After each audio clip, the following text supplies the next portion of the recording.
Split AC का compressor 2 minute चलता है, फिर 2 मिनट के बाद बंद हो जाता है, फिर 3 मिनट चलता है, फिर 3 मिनट के बाद बंद होता है, फिर 4 मिनट बंद रहता है। हमारे एक दोस्त का क्वेश्चन है, कन्फ्यूजन होता है, जो नए टेक्नीशियन होते हैं उनके अंदर कन्फ्यूजन होता है कि कंप्रेसर कितनी देर चलना चाहिए। जो ऑटोमेटिक ट्रिप होता है ना, कूलिंग जब हो जाता है तो ऑटोमेटिक ट्रिप होता है और उसके बाद फिर ऑटोमेटिक बंद होता है, स्टार्ट होता है, बंद होता है, स्टार्ट होता है। तो हमारे दोस्त का कहना है, उनके अंदर कन्फ्यूजन है कि कितनी देर बंद होता है और कितनी देर में स्टार्ट होना चाहिए और कितनी देर में बंद होना चाहिए। तो इसी को आज में हम क्लियर करने वाले हैं। इसके साथ में और हम समझेंगे कि ये कंप्रेसर ऑटोमेटिक ट्रिप कैसे होता है और क्यों होता है, ये काम कैसे करता है। तो ये सारा खेल होता है ना पीसीबी का, ये होता है पीसीबी। ये स्प्लिट एसी का पीसीबी होता है, विंडो एसी का भी पीसीबी अगर होता है, रेफ्रिजरेटर का पीसीबी होता है। तो पीसीबी सबके एक समान होते हैं। एक तरफ प्रिंटिंग होता है, यानी कि ये जो कंपोनेंट इसमें लगे हुए हैं सारे कंपोनेंट, इसके बारे में हम बात करेंगे। तो इसके जो कंपोनेंट लगे हुए हैं तो इस साइड में इसे हम सोल्डरिंग करके यहाँ पर जॉइंट किया जाता है। ये कुछ इसमें छोटे प्रिंटिंग हैं और कुछ बड़े बड़े प्रिंटिंग हैं। तो इसका क्या रीज़न होता है, इसका क्या मतलब होता है बड़े प्रिंटिंग का और छोटे प्रिंटिंग का, तो इसके बारे में हम बाद में बात करेंगे। पहले हम समझ लेते हैं कि कितनी देर कंप्रेसर चलना चाहिए और कितनी देर में फिर वापस स्टार्ट होना चाहिए और कितनी देर में बंद होना चाहिए। तो यहाँ पर मैं क्लियर कर दूँ कि इसका कोई एक्चुअल टाइम नहीं होता है कि कितनी देर में कंप्रेसर ट्रिप होगा। और देखिए सेंसर भी है, मैं इसके बारे में भी बताऊँगा। ये जो सारा खेल होता है, जो ऑटोमेटिक ट्रिप होता है, ये सेंसर का कमाल होता है। ये सेंसर रूम टेम्परेचर सेंसर और ये है कॉइल सेंसर। अब दोनों की पहचान क्या होती है इसके बारे में बताएंगे और कहाँ पे लगा होता है, किस तरह से काम करता है। तो यहाँ पर देखिए ना, ये रिले है। जो कंप्रेसर का जो कमांड लाइन निकलता है ना, कुछ लोग कहते हैं कमांड लाइन और सिग्नल वायर, तो वो यहीं से निकलता है, ये रिले होता है। अभी रिले मैं आपको दिखा दूँ, मेरे पास होगा शायद, मैं लेके आया हूँ रिले। ये तो इंस्टॉल है, इसमें पीसीबी में इंस्टॉल है, लेकिन ये रिले है ना, ये बाहर निकला हुआ है। इसमें 4 पॉइंट होते हैं, 2 कॉइल के पॉइंट होते हैं। इसके अंदर कॉइल होता है, मैग्नेटिक कॉइल, जो कि ये रिले को ऑन ऑफ करता है। तो इसके अंदर देखिए बनाया भी गया है, इसमें डायग्राम भी बनाया गया है। ये यहाँ पर देखिए क्लियर दिख रहा होगा, ये कॉइल का 2 पॉइंट है और ये NONC है, यानी कि ये ऑन ऑफ करता है। देखिए यहाँ पर बना हुआ क्लियर, ये देखिए ये ऑन ऑफ का पॉइंट है ना, एक बार छोड़ देता है, एक बार पकड़ लेता है, एक बार छोड़ देता है, एक बार पकड़ लेता है। तो ये पॉइंट है, ये दोनों पॉइंट ये वाले हैं। और ये 2 पॉइंट हैं जो कि जिसमें मैग्नेट बनाता है, ये इसमें वाइंडिंग जैसा होता है, मैग्नेटिक इसमें कॉइल होता है।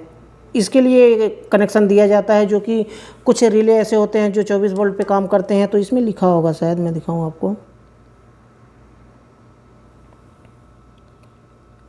ये देखिए 220 वोल्ट 250 वोल्ट AC पर ये काम करता है। और ये 12 वोल्ट DC करंट इसमें दिया जाता है। देखिए ऊपर लिखा गया है ना 12 वोल्ट DC करंट, यहाँ पर देखिए 12 वोल्ट DC करंट हर एक रिले में लिखा होता है, मेंशन किया जाता है। इसमें ये 250 वोल्ट पे काम करता है और इसमें 12 वोल्ट का ये कॉइल है, जो ना इसमें कॉइल, ये 12 वोल्ट का कॉइल है। लेकिन 220 वोल्ट इसमें पार कर सकते हैं, 250 वोल्ट इसमें हम पार करते हैं, यानी कि इधर हम इनपुट देते हैं और इधर आउटपुट देते हैं।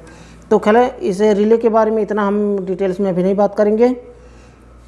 पहले मैं यहाँ पे क्लियर कर दूँ कि कोई टाइमिंग नहीं होता है। जो कंप्रेसर ऑन ऑफ होता है ऑटोमेटिकली, उसमें कोई टाइमिंग नहीं होता है उसका। वो कब बंद होगा, कब स्टार्ट होगा, ये आपके रूम टेम्परेचर के ऊपर डिपेंड करता है। कैसे?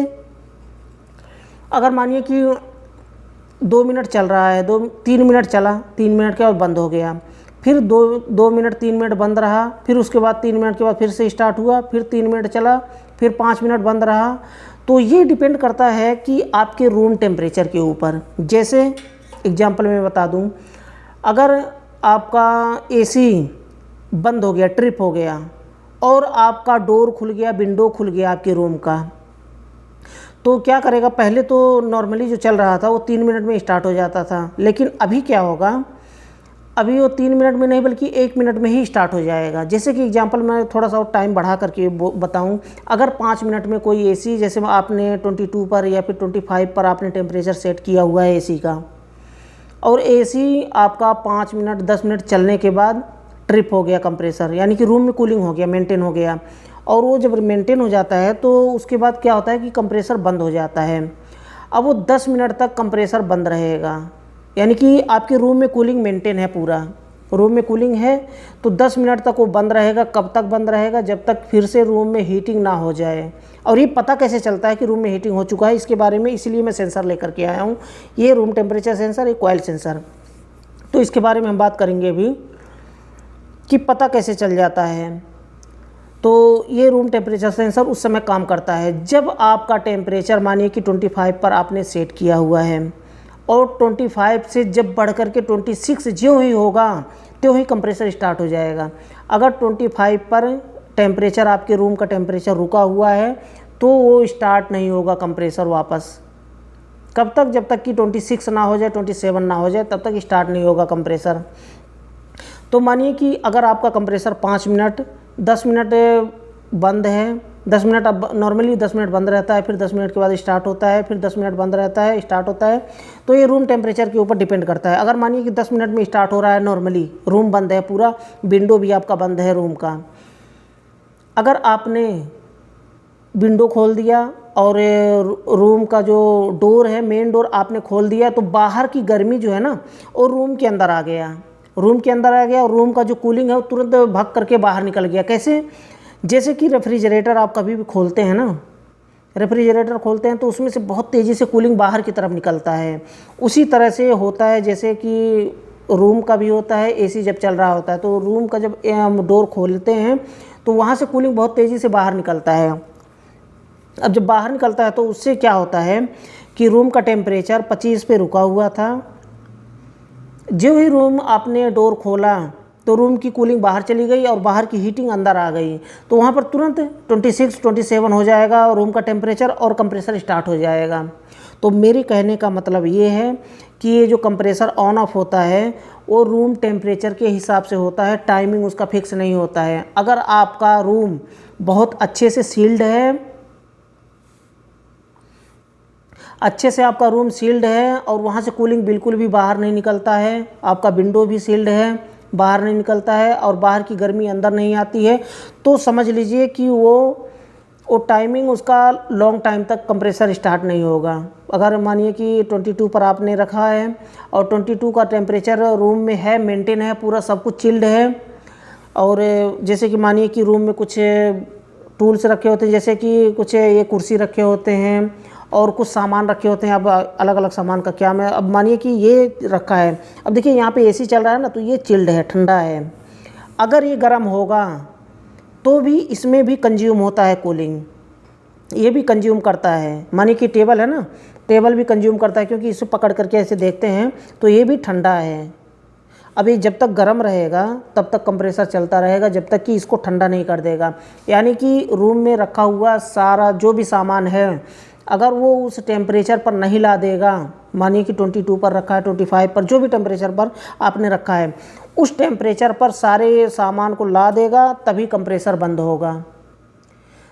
कुछ लोग कहते हैं कि कंप्रेसर मेरा बंद ही नहीं हो रहा है, तो समझ लीजिए कि आपके एसी में कुछ फॉल्ट है, या तो रूम साइज़ बड़ा है और एसी छोटा है।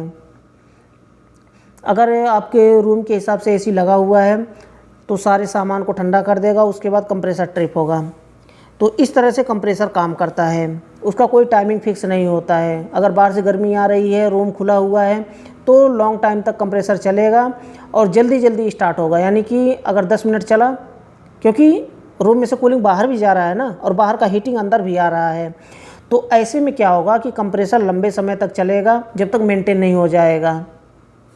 अगर बहुत तेज़ी से कूलिंग बाहर जा रहा है और बाहर से हीटिंग अंदर आ रहा है रूम के अंदर, तो समझ लीजिए आपका कंप्रेसर बंद ही नहीं होगा। अगर थोड़ा थोड़ा जा रहा है तो हो सकता है मेंटेन कर दे आपका, अगर कंप्रेसर अच्छा है, उसका पंपिंग अच्छा है, तो जल्दी से मेंटेन कर दे तो कंप्रेसर बंद हो जाएगा। फिर अगर दरवाज़ा खुला हुआ है तो जल्दी जल्दी कूलिंग बाहर जाएगा और हीटिंग अंदर आएगा, तो कंप्रेसर जल्दी से स्टार्ट हो जाएगा। नॉर्मली आपका कंप्रेसर 10 मिनट में अगर स्टार्ट होता है तो यहाँ पर 3 मिनट में ही स्टार्ट हो जाएगा। फिर उसके बाद अगर 5 मिनट चल के बंद होता है तो यहाँ पर 15 मिनट चलेगा कंप्रेसर। तो ऐसे में क्या होता है, रूम अगर खुला है, बाहर का हीटिंग अंदर आ रहा है, रूम का कूलिंग बाहर जा रहा है, तो ऐसे में कंप्रेसर आपका लॉन्ग टाइम तक चलता है।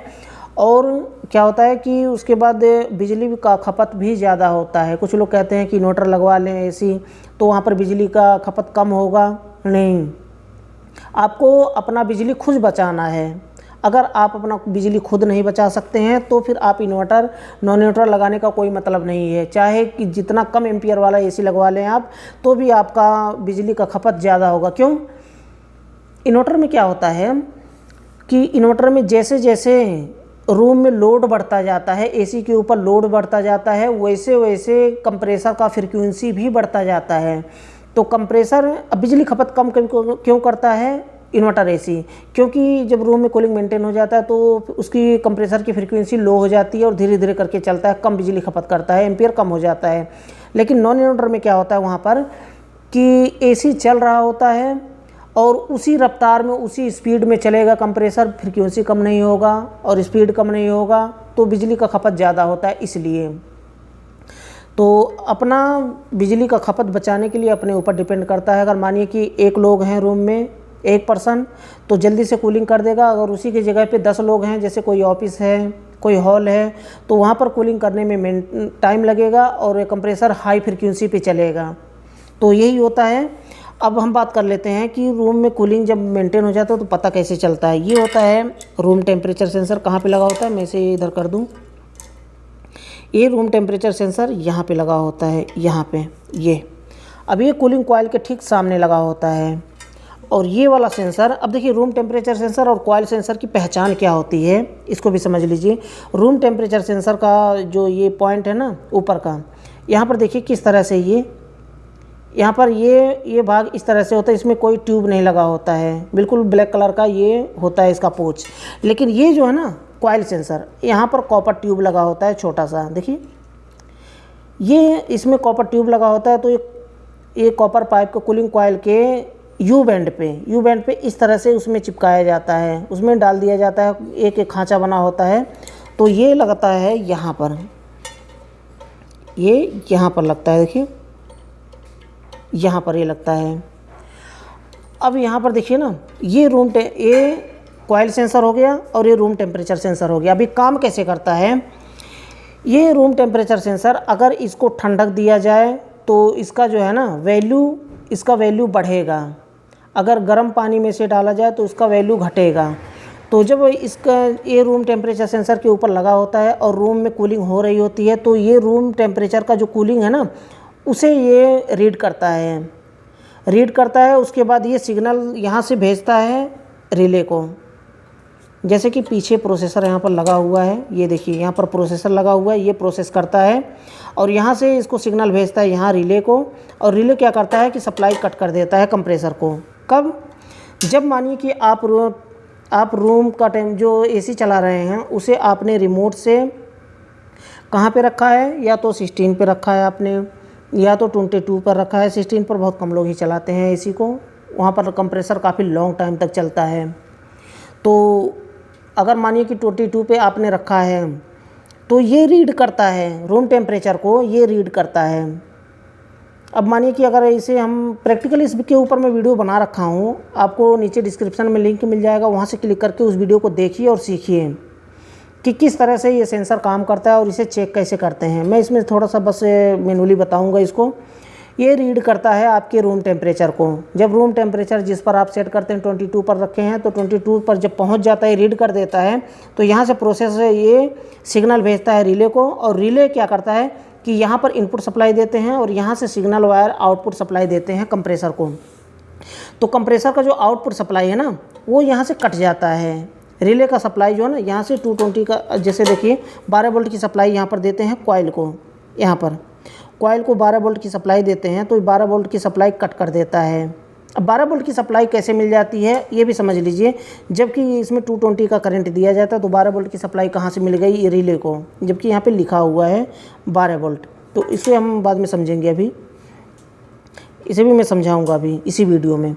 तो इसी तरह से ये सिग्नल भेजता है और कंप्रेसर बंद हो जाता है। अब ये क्या काम करता है, कॉइल सेंसर भी उसी तरह से बिल्कुल काम करता है। कॉइल के ऊपर अगर कभी कभी होता है कि कॉइल के ऊपर बर्फ़ जमने लगता है, तो उस समय अगर कॉइल के ऊपर हल्का फुल्का बर्फ़ आने लगता है तो ये सेंसर काम करता है और ये भी सिग्नल भेजता है रिले को, और रिले क्या करता है कि आउटपुट सप्लाई बंद कर देता है और कंप्रेसर बंद हो जाता है।